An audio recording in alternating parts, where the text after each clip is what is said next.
আমি খুব সহজ পদ্ধতিতে কাচ্চি রান্না করব।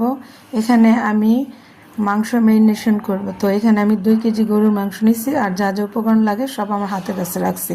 তো সর্বপ্রথম এখানে আমি 1 কাপ টক দই দিয়ে ভালো করে মাংসটাকে মাখাবো। আসসালামু আলাইকুম, সবাই কেমন আছেন? আশা করি ভালো আছেন। আর সাথে দিব 2 কাপ পেঁয়াজ বেরেস্তা। তো আমার পেঁয়াজ বেরেস্তা দেওয়া হয়ে গেছে। এখন আমি অ্যাড করব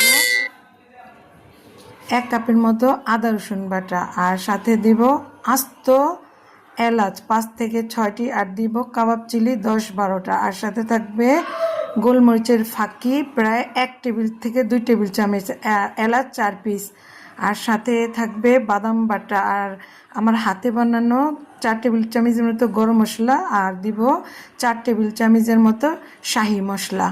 হ্যাঁ, এখন আমি এর সাথে অ্যাড করব প্রায় 3 থেকে 4 টেবিল চামচ টমেটো সস, দিব স্বাদ মতো লবণ, স্বাদ বাড়ানোর জন্য দিব সামান্য চিনি, আর দেব গোলাপ জলের পানি 2 টেবিল চামচের মতো। এখন আর সাথে অ্যাড করব প্রায় 3 কাপের মতো রান্নার তেল।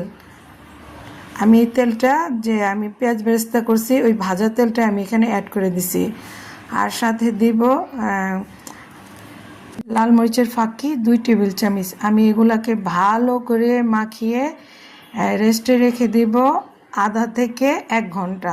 তো আমার মাংস ম্যারিনেশন আধা থেকে 1 ঘন্টা হয়ে গেলে তা আমি এই মাংসটা পরে রান্না করব। সবাই ভালো থাকবেন। আল্লাহ হাফেজ।